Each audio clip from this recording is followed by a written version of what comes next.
America Looks Abroad. This is the 43rd in a series of broadcasts presented by the staff members of the Foreign Policy Association. Today's subject is Europe under Nazi rule, and the speaker is Mrs. Vera Michelis Dean, Director of the Research Department of the Foreign Policy Association. Mrs. Dean. Good afternoon. For the past 2 weeks, Britain has been engaged in a life-and-death struggle with the Axis powers. As Germany unleashed its total air war on Britain, Italy began its long-awaited drive into Egypt, and it is now reported that the Axis powers are urging Spain to enter the war on their side. The principal object of the Italian drive into Egypt is the Suez Canal. This canal, as you know, links the Mediterranean with the Far East, and is regarded as the lifeline of the British Empire. The Suez Canal is under the political rule of Egypt, an ally of Britain, but it is managed by a private company controlled by French and British shareholders. In this company there are no Italian representatives. The Italians have long aspired to control of this canal, through which their ships must pass to reach Italian colonies in East Africa, notably Ethiopia. While the Italians are striving to seize the Suez Canal at one end, at the other end of the Mediterranean they are demanding that Spain should either attack Gibraltar or permit German and Italian troops to undertake this task. Should this double attack on the exits and entrances of the Mediterranean succeed, the British fleet might conceivably be bottled up in this sea, which Italian nationalists describe as Mare Nostrum, RC. An Italian victory would also have serious repercussions in the Near East, where British prestige might be shaken. It would also enable the Germans and Italians to seize the oil fields of the Near East. But the British Navy still controls the Eastern Mediterranean, and it is harassing the Italian troops as they advance along the coast. And you must remember that the Italians must cross a vast desert before they reach the fertile Nile Valley. Much, of course, will depend on the attitude of Egypt. This country is an ally of Britain, but it still maintains a policy of non-belligerency and is not officially at war with Italy. The Italians apparently hope that Egypt will oppose this war and will force the British to withdraw from Egyptian territory, thus opening the way for Italian seizure of the Suez Canal.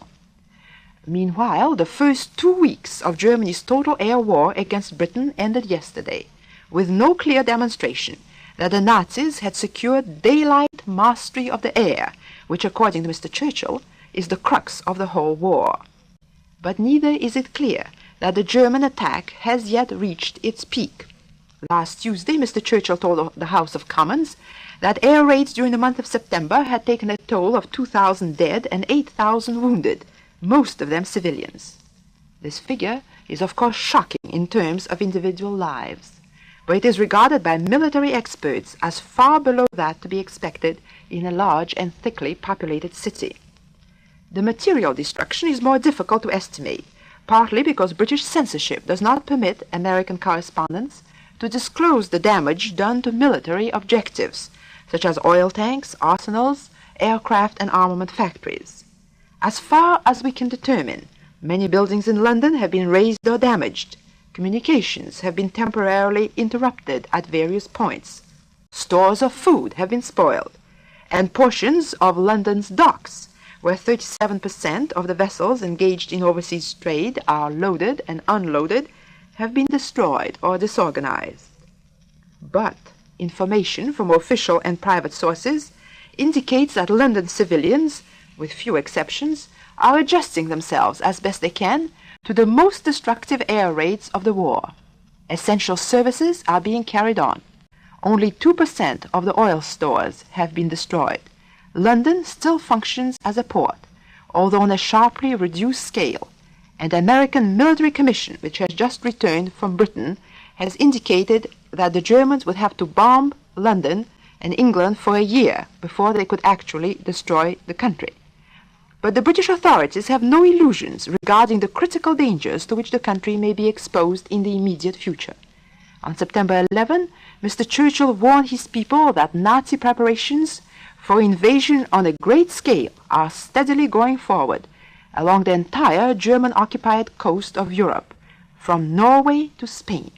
A Nazi invasion, said Mr. Churchill, might be launched at any time on England, Scotland, or Ireland, or on all three. Since then, however, the British Air Force has taken the offensive, and it is blasting at Nazi bases on the coast of France, Belgium, and Holland. The outcome of this terrific struggle for mastery of the air remains in the balance. Most military experts believe that the Germans will have to gain a clear superiority in the air before they take the risk of following up their air raids with an invasion. So far, this war has provided no clear answer to the question whether the airplane alone can decide the issue of a conflict.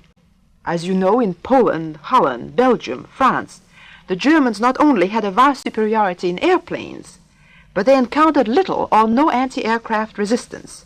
And, what is most important, they were in a position to follow up their air raids immediately with a large-scale land invasion, where they again enjoyed a vast superiority in number of men and tanks. This situation may not be duplicated in Britain. What the Germans themselves hope to do is first to disrupt British shipping, destroy or disorganize war industries, and undermine the morale of civilians to the point where the British would either sue for peace or be so weakened as to prove an easy prey for invasion.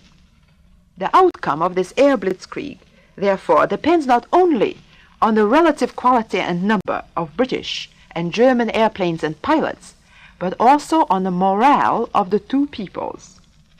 The air war over Britain is testing the endurance not merely of the trained fighter, but of the average human being, in a way in which it has not been tested in modern times, except during the Spanish Civil War and the war in China. In both these cases, the endurance of determined human beings proved equal to the strain imposed by brutal and vastly superior force, not because the Spanish loyalists and the Chinese necessarily hoped for victory, but because they had reached the conclusion that death was preferable to subjection. It is all the easier for the British to reach this conclusion when they look at Europe under Nazi rule. It is obviously too early to form definite conclusions regarding the system Germany may establish on the continent in case of decisive victory over Britain. But the shape of that system is already becoming visible. As you know, the Nazis believe that the era of small national states is over, that from now on the world will be divided up into large continental units, each ruled by a dominant race. Under such a system, Europe would be ruled by Germany, the Far East by Japan, Africa by Germany and Italy, the Western Hemisphere perhaps by purified United States, which however would have to permit free access to the resources of Latin America by German-controlled Europe. Although the Nazis are deeply preoccupied with their campaign against Britain, they are already engaged in reorganizing Europe to fit this pattern, except in Poland, whose population is regarded as permanently inferior to the German master race, and which has been directly incorporated into the Reich. The Nazis appear willing, even eager, to set up native administrations in occupied countries. German commissioners have been put in charge of Denmark, Norway, Belgium, Holland, occupied France. But the Germans seek to place responsibility for administration of the conquered territories on native administrators, who are not necessarily former Nazis. In Norway, for example, the Germans showed a certain reluctance to entrust a puppet government to the Nazi leader, Major Quisling, and urged the Norwegians to form their own administrative council. The same situation has been found in Belgium and other countries. This tendency on the part of the Nazis to favor the establishment of native regimes may be due to the hope of winning the sympathy of conquered people. But it is more probably due to Germany's desire to avoid criticism for the hardships and misfortunes imposed by German conquest on occupied countries. In working out these political arrangements, the Nazis were obviously planning for a war of short duration. As the war drags on, it may seem increasingly necessary, from their point of view, to impose ever stricter controls on native administrators, for fear that the population of occupied territories, encouraged by Britain's resistance, may resort to some form of passive disobedience. Whatever may be Hitler's ultimate plans for the political reorganization of Europe, it is already clear that many of the practices familiar in Germany have been introduced in occupied territories, at least for the duration of the war, either directly by the Nazis or by native administrators under Nazi pressure. Among such measures are secret police, concentration camps for persons regarded as hostile to the new order, censorship of the press and mails, restrictions on the use of radio and telephone, the spread of anti-Semitism, and abolition of secret societies, notably Freemasonry. In the economic sphere, the Nazis have taken far-reaching measures to achieve both short-term and long-term objectives. Their short-term objective is to supplement Germany's reserves of foodstuffs, raw materials, and consumers' goods by requisition or purchase of all available products in occupied territories and their export into the Reich. The goods requisitioned or purchased are paid for either in native currency, whose value in terms of German marks is arbitrarily fixed by the Nazi authorities at a low rate, or through various drafts, which must be honored by the central banks of the occupied countries. In either case, the German government and German citizens purchase food and other goods in occupied territories at very low prices, which in effect are actually paid by the conquered countries themselves. The long-range objective of the Nazis is to de-industrialize all conquered countries and force them to expand their agriculture, thus reducing them to a colonial status. Under this scheme, Germany, perhaps Italy, would act as the industrial centers of Europe, drawing foodstuffs and raw materials from the occupied territories, which would then be forced to purchase German and Italian manufactured goods at prices set by the Axis powers. Measures looking toward this fundamental economic reorganization of Europe have already been taken, notably in Eastern Europe and the Balkans, which the Germans even before 1914 regarded as the natural sphere of influence of the Reich. In this region, the Germans are systematically reducing industrial production. So far as the more industrialized countries of Western Europe are concerned, it is already evident that the Germans intend either to close or curtail industries which in the past have relied on imported raw materials, and to transfer their workers to the Reich, and also to encourage or force them to develop their agriculture.